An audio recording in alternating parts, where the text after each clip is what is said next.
Bonjour. Dans un but d'augmenter mon audimat et ainsi augmenter mes revenus, cette critique aura pour but de toucher une nouvelle audience. En effet, j'ai déjà touché les bobos gauchos, les réacs, les kikoujap, les fonce-dés, les enfants. L'heure est au changement donc. Alors, voyons voir qui pourrais-je toucher. La commu rap française. Voyons voir.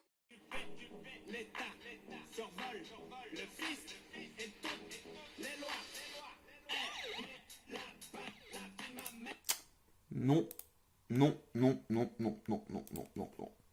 Bon, bah il reste plus qu'une communauté que je pourrais toucher. Les métalleux. I'm just a shooter, looking for a silver line, and tomorrow still.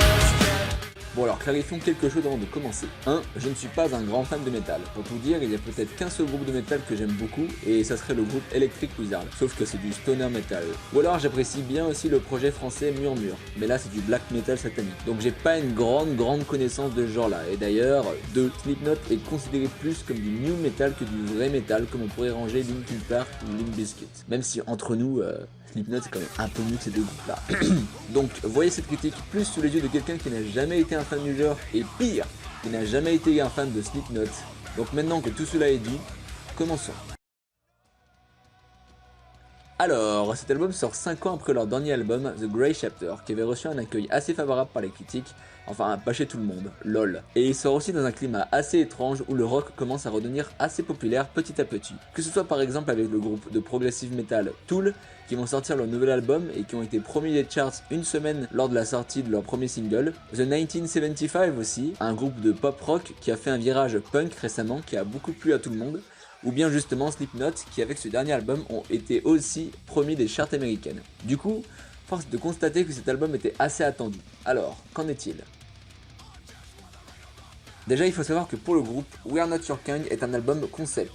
Le groupe a dit qu'ils souhaitaient faire leur propre album The Wall ou leur Sgt Pepper's, donc avec un concept qui encadre l'album et des interludes pour relier tout ça. Et comme la hype n'est jamais finie, le groupe a souhaité faire aussi leur album le plus expérimental en proposant du coup plein d'éléments qu'on ne voit pas forcément chez eux d'habitude. Ainsi, l'album est beaucoup coupé de moments purement instrumentaux et électroniques, presque de musique ambiante, qui sont ici utilisés pour instaurer une ambiance sombre et introduire chaque morceau de l'album.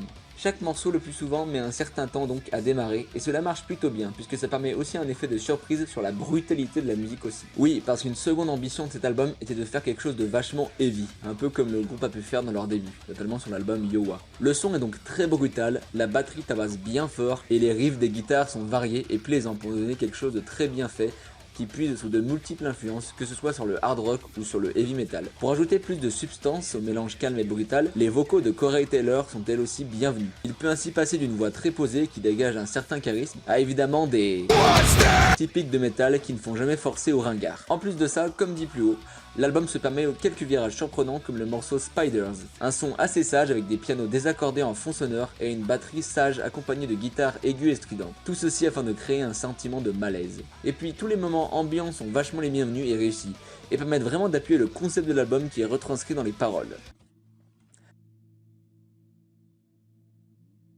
Alors, vu l'image du groupe, la pochette du disque et leur musique, les paroles ne sont évidemment pas très joyeuses non plus. Cet album part de la victoire de Corey sur sa dépression, de la relation toxique et abusive qu'il a eue avec son ex-fiancée, et globalement de notre société actuelle divisée. Le fait est que dès le premier morceau, Unsainted, il y fait référence en disant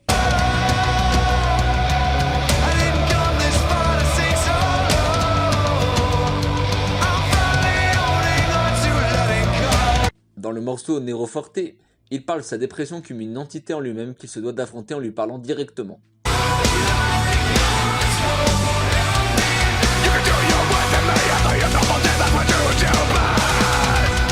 Et là ça va être de l'interprétation personnelle, mais il adresse aussi sa relation du coup avec son ex-femme dans le morceau My Pain. La pain, douleur, étant son ex-femme. Et bon, comme on est dans un album de new metal, on a évidemment nos paroles sur la société qui est fausse comme dans Soulwave Earth.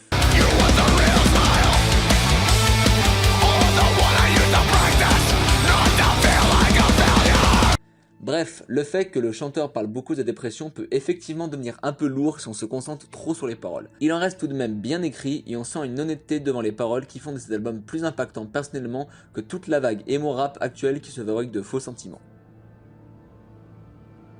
Qu'en est-il du coup de cet album de Slipknot? Eh bien, pour le premier album que j'écoute du groupe, et même pour le premier album de métal que j'écoute en 2019, avec l'album de King Gizzard, mais ça c'est autre chose, bref, j'ai globalement plutôt bien apprécié tout cet album.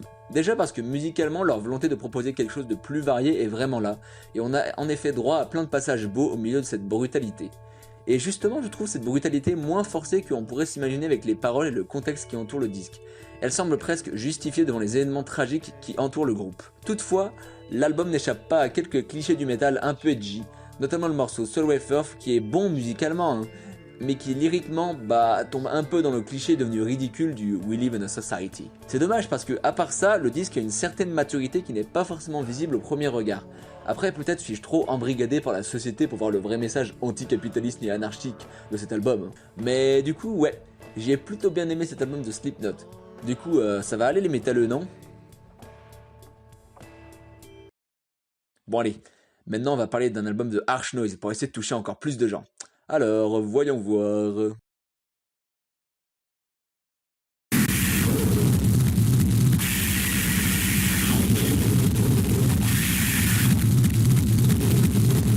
Ok, non. Non, non, non, non, non, non, non, non, non, non.